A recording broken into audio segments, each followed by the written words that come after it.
ጉድ ጉድ ጉድ ጉድ ጉድ ጉድ ጉድ የዛንድሮ ነገርስ ብሩኬ አንተ አዎ ወደ ውስጥ ምንም የለም ብታቀርቢ ሴት ልጅ ተከበራለ። እኔ እንጃ አንዳንድ ጊዜ አንተ ንጹህ ስለሆንክ አንተ መልካም ስለሆንክ ሴቶችን ደግሞ ስትቀርቢ ሴቶች እንደዚህ ናቸው። በፊቱም አንዱም ወዳለው አንተ ጋር እኔ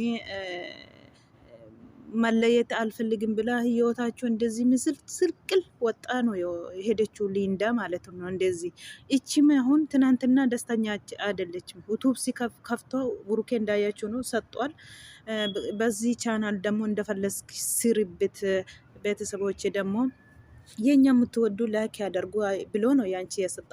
እሷ ምንድነው የምትፈልጉ? ብሩኬን ነው። ብሩኬ ያሳየን ሁሉ ነገር እንደ ብሩኬ አላገኝም፣ ወንድም እንደ ብሩኬ መከባከብም አላገኝም ያለች ነው።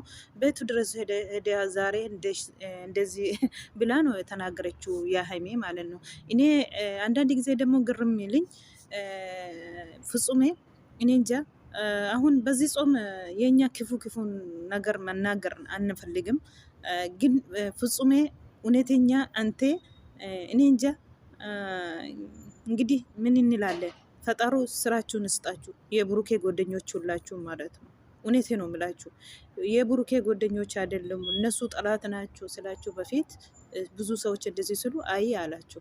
አያችሁ ዛሬ ወደ ብሩኬ ውሰጅኝ ስላለች ወስዶ ነው ሄደ ማለት ነው።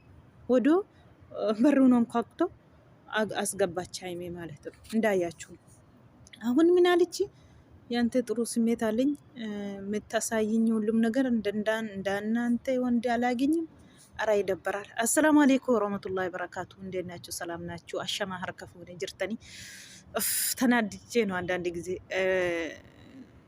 ጾሚን ጾም ነው ጀና ጾሚን ለን ጾም ሲሱ ዲስተኒ አከኑቲ ዋን እንታነ ነው አሱሲስቱ ጋረቢ ጊዜ ተኮ ሃይማኖቲ ኬሰን irratti tankaarraa yoo taatan ሃይማኖቲ ኬሰን jaallattanii ሃይማኖቲ ኬሰን ወጀቤፈተኒ namni rabbii isaa sodaatu namni ሃይማኖቲ isaa jabeeffatu way nama saayitii kanatti karaa musliimotaa ta'es karaa kiristaanotaa ta'es namni nama arrabsii jedhu nama na xiqqeessii jedhu hin jiru jechuudha. Dhugaa dubbachuuf garuu immoo namni ሃይማኖቲ isaa jabeeffatu namni ሃይማኖቲ isaa jaallatu maqaa namalleen dha'u namalleen arrabsuu jechuudha. Amma soomii galee jechuudha.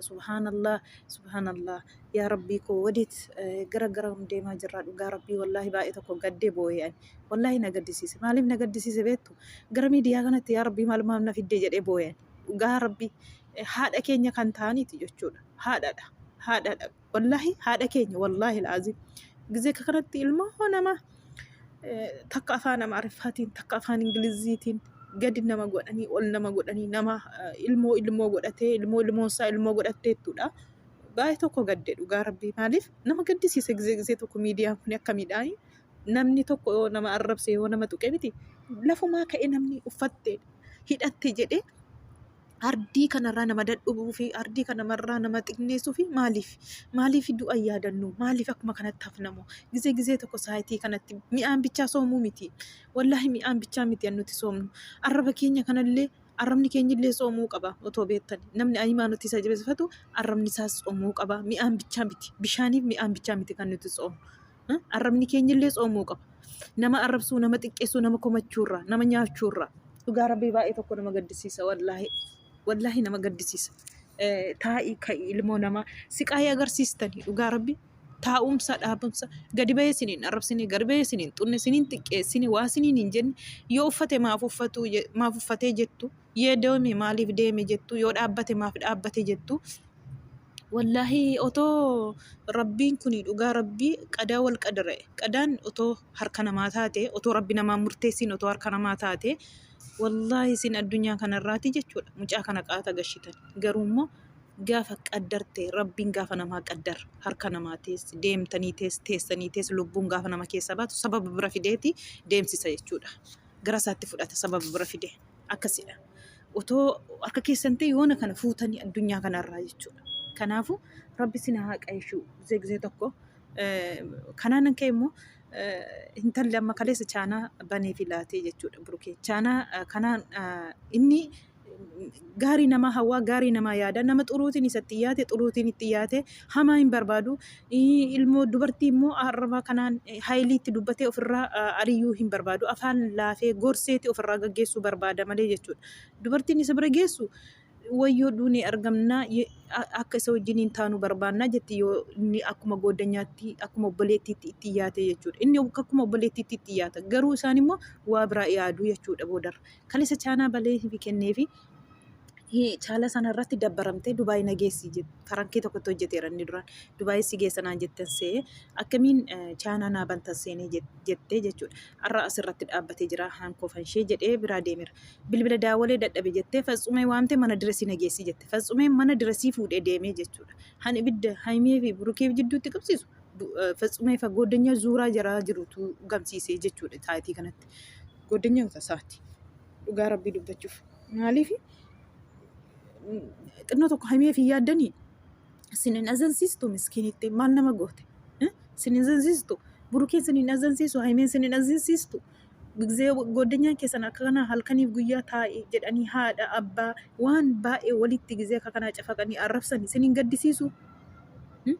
Han Haimee xiqqoodha iyyuu. Han Burukee karaa darba otoolo dhugaa rabbi nama gaddisiisa. Arraba akka kanaati. Inni galgala tokko immoo isumayyuu afaan Amaariffaan nu ga'e jedhanii afaan Ingiliziitiin irra bulanii jechuudha.